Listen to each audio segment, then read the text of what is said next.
another thing I have, if you're hunting in the big woods, if you're hunting and you're comfortable, you need to move. If you're comfortable where you're sitting at, and you got good, everything looks pretty, and you say, "Oh, this is a really pretty spot," you need to get down from that tree right then. Totally agree. There's so many places I'm like, man, this would be a great spot to sit in a tree. It's beautiful, like overlooking this, big oak ridge, and I got the valley over here. It's like, yeah, it's not a good spot though. It's normally Yeah, my spots I can't see more than 15 yards sometimes, and it's just like kind of nasty and not yeah. not the prettiest Oh type yeah. area to sit in. Those pretty oak flats that just draw you in so easy. It's just so easy to just go and throw a sit at them. But when you look at it, it's like one of my favorite places to hunt here. I might could shoot a deer if he come in 15 yards. Like he's got to be within 15 yards of me, or I couldn't tell you if there's anything. Like it is so thick. I got some buddies. They're just like, I don't know how you hunt that. Like I would never go do that. Like I couldn't spend a day sitting in the middle of that. And I'm like, well, that's the difference between us. I Yeah. can justify it. Because I know what's coming through there. But I don't kill as many deer as they do either. But yeah, Yeah, that's it. Like there's a spot that I've hunted where it's a hemlock covered side hill. So and it just pulls downward thermals all day. yeah, It pulls down. It's great. But when I'm sitting in the spot there, literally the most I could see is 15, maybe 20 yards, yeah, and it's just like. Underneath some of that, like hemlock canopy or any sort of conifer, it's quieter typically. The ground's a little softer, and they walk in. You can't even really hear them coming in a lot of times. So it's a really you got to be alert because all of a sudden there's the buck that you were hunting, and he's standing there at 15 yards, and you had no idea that he was coming in, and yeah, that is very tough. Like last year, I went up to Alberta during November, and I went to hunt with an outfitter up there and do some product testing. And the guy said to me, he's like, "Now just understand the deer density isn't very high here. You're probably not going to see many deer." And I just laughed, and I was like, I saw 4 times as many deer as I'd see the whole season in Pennsylvania, and I was like, this is not low deer density. So yeah. Yeah, it's amazing when you move. If you've hunted it and hunted in a really low deer density, when you go into areas where it's like, oh, it's the bunch of deer. It's just a whole different.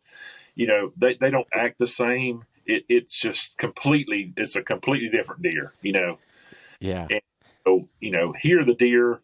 You'd almost think they're overpressured, because of just the way they act, but they're not really. It's just there's just so few of them that they just don't behave the same. It's yeah. almost a whole different class of animal in a way. So you got to almost hunt it that away. So Yeah. No, that totally makes sense.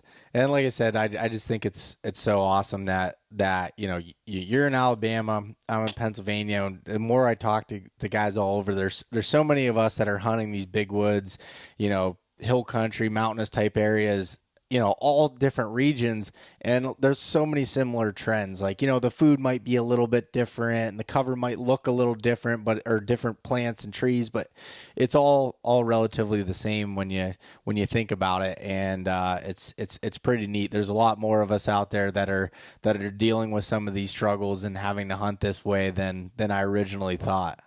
yeah, and, you get so when you hunt it like that, when you're used to hunting that type of style, you get so your mindset is nobody else can experience to what nobody else. It's like you don't realize that you're not alone. Like No.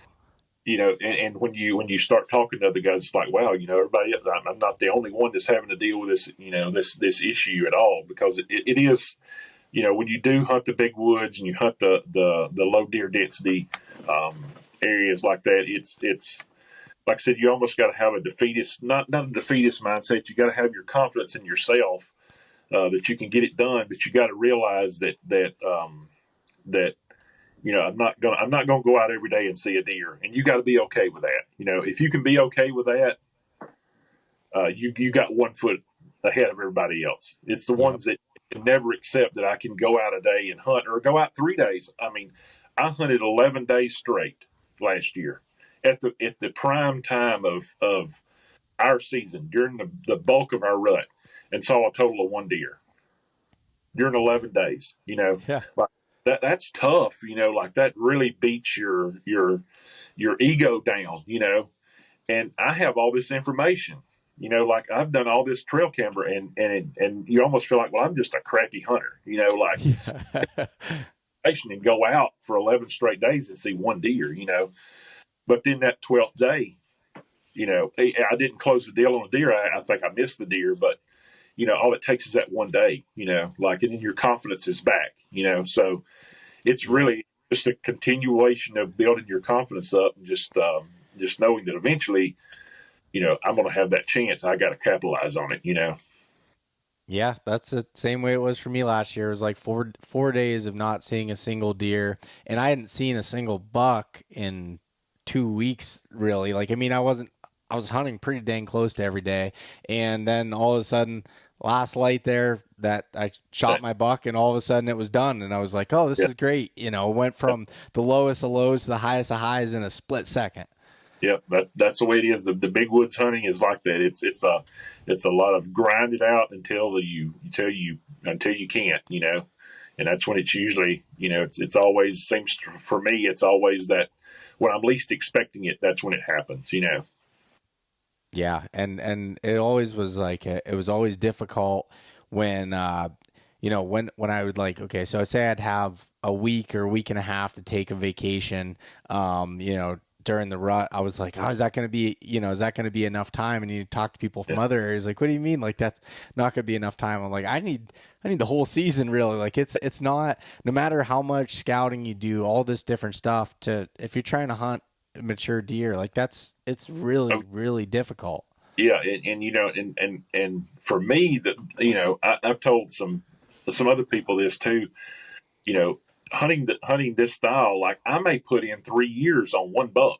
To get to the point where I feel like I could kill that deer. Like I could realistically kill that buck. It's not the same as just trying to kill any deer. Like, and that's you run into the same issue here as everywhere else. You've hunted a buck.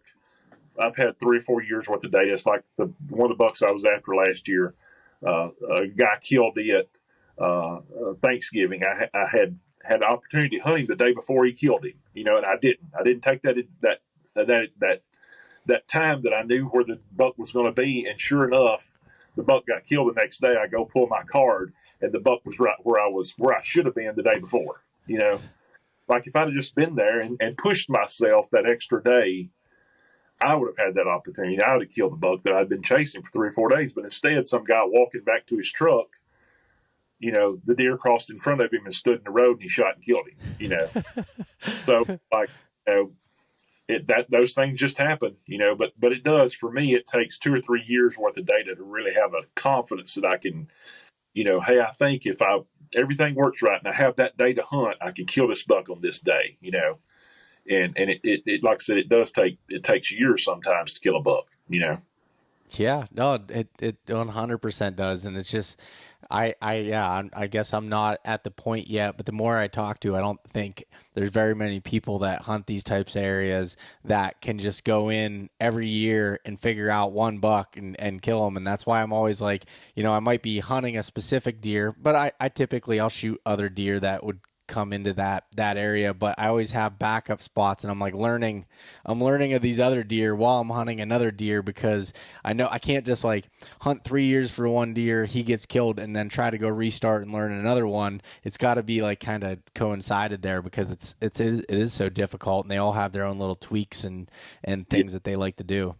Yeah, you got to put yourself, I'm talking about hunting one deer, but you've got to have backups. I mean, if you don't, or you got to at least hunt an area where you believe there's other bucks, because I mean it like kind of like you said, if you like I said earlier, if your buck gets killed and you're not the one that does it, and you've been chasing after it, man, it's really you're scrambling then to get back in the game a lot of times. So I try not to do that either. I try not to put all my eggs in one basket, or try to just say, well, this is the buck I got to have, and if I don't have it, I've had a bad season or anything like that. Because if you do that, man, you'll have a lot of bad seasons.